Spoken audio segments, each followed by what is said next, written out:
Hare Krishna, Hare Krishna, Krishna Krishna, Hare Hare, Hare Rama, Rama Rama, Hare Hare.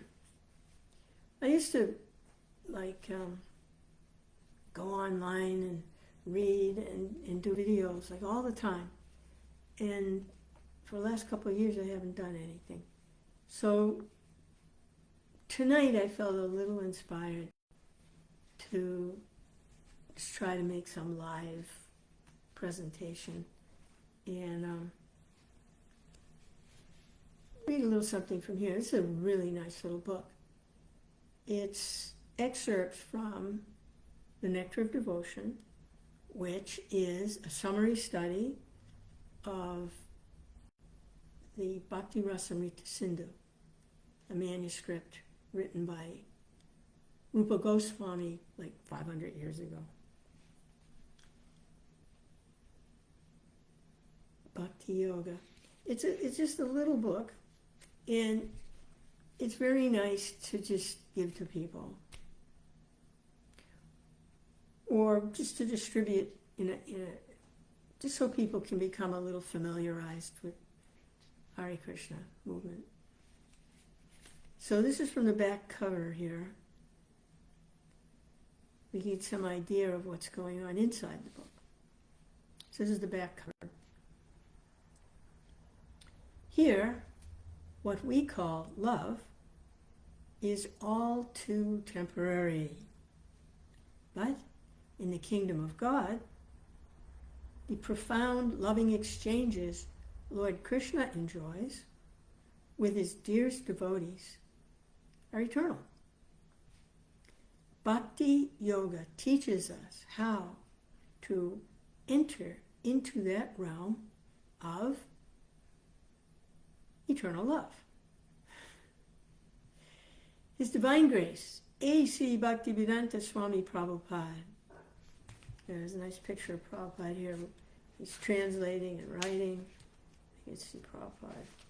It's a nice little picture. This is A.C. Bhaktivedanta Swami Prabhupada. That's such a nice picture.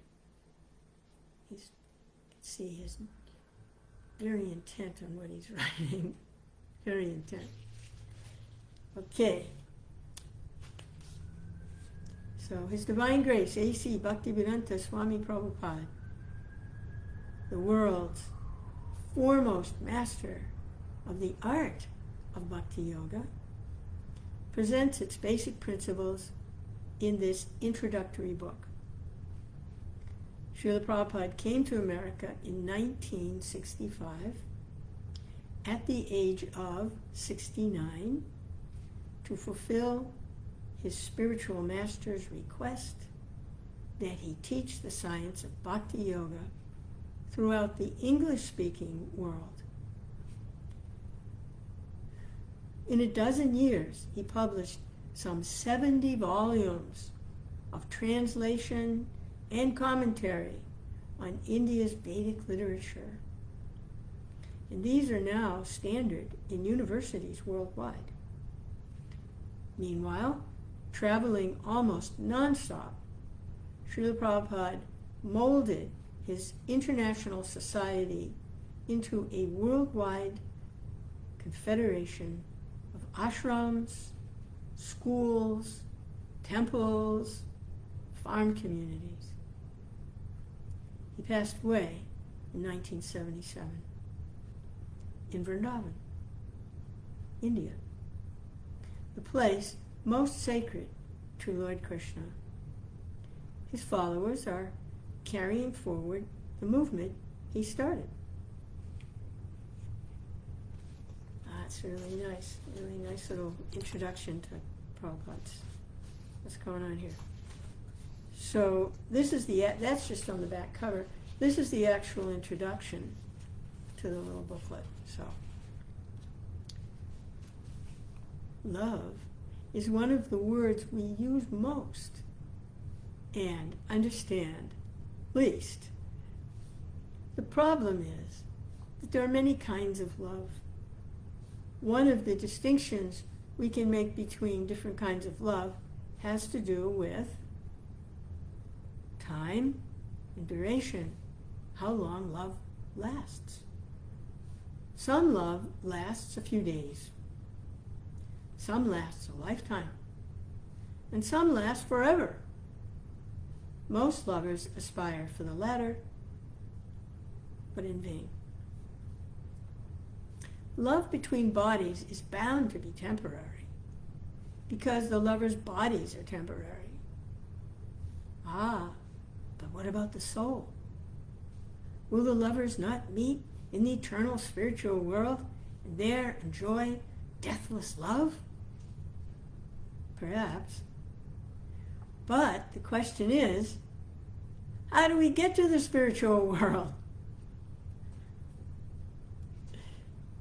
That requires a special kind of love, the love between the individual soul and the Supreme Soul, God. Actually, we are caught in a web of temporary, unsatisfying, loving relationships because we have forgotten how to love God. So, spiritual love between the individual soul and the Supreme Soul is the most important kind of love. It is the only love that is truly eternal. Actually, every other kind of love we experience is just a reflection of the original loving exchange between the individual soul and the Supreme Soul. This special love is called in Sanskrit Bhakti. And the process for awakening that love is called Bhakti Yoga, the art of eternal love.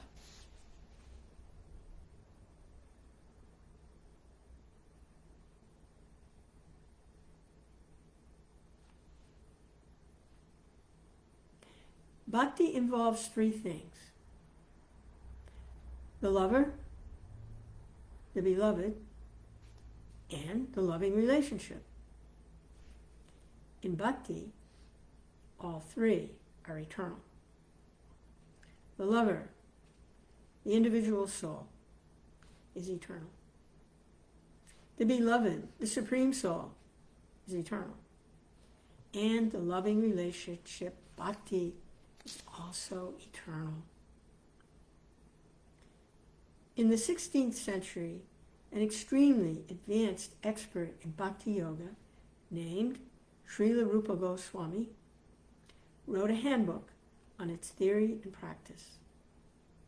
He called his book Bhakti Rasamrita Sindhu, the ocean of the nectar of divine love.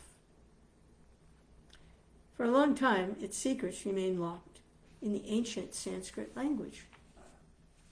Fortunately for us, a modern master of knowledge and techniques of Bhakti Yoga, His Divine Grace, A.C. Bhaktivedanta Swami Prabhupada, known popularly as Srila Prabhupada, translated the book into English and began training his students in the mysteries.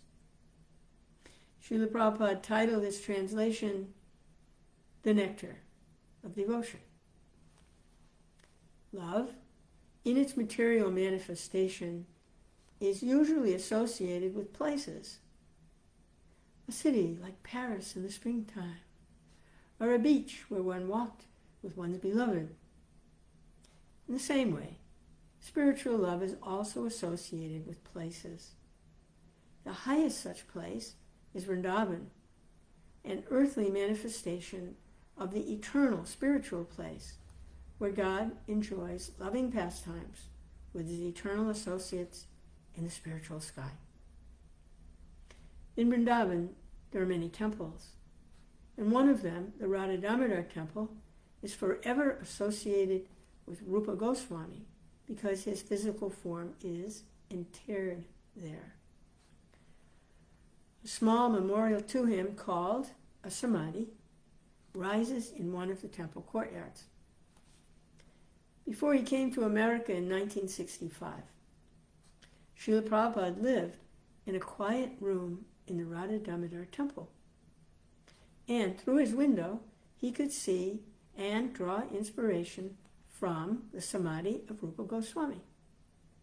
7 years later, Srila Prabhupada returned to the Radha Damodar temple, and in the courtyard near Rupa Goswami Samadhi, he gave for his disciples a series of lectures on the nectar of devotion. Selections from those lectures, full of deep spiritual insight into bhakti, have been interwoven with excerpts from the nectar of devotion to form the substance of this book. We invite you to share in Rupa Goswami's teachings on Bhakti Yoga, the art of eternal love, as they have come down to us from his foremost modern follower in disciplic succession. If we care to learn to love God through Bhakti Yoga, then we can learn to love everything and everyone else in the proper way, in the way that will bring us the most happiness, the best happiness, the happiness of eternal love. Jai, that's the editors and the publishers. The little introduction there. Hare Krishna. So I think that's enough for one sitting here. Hare Krishna.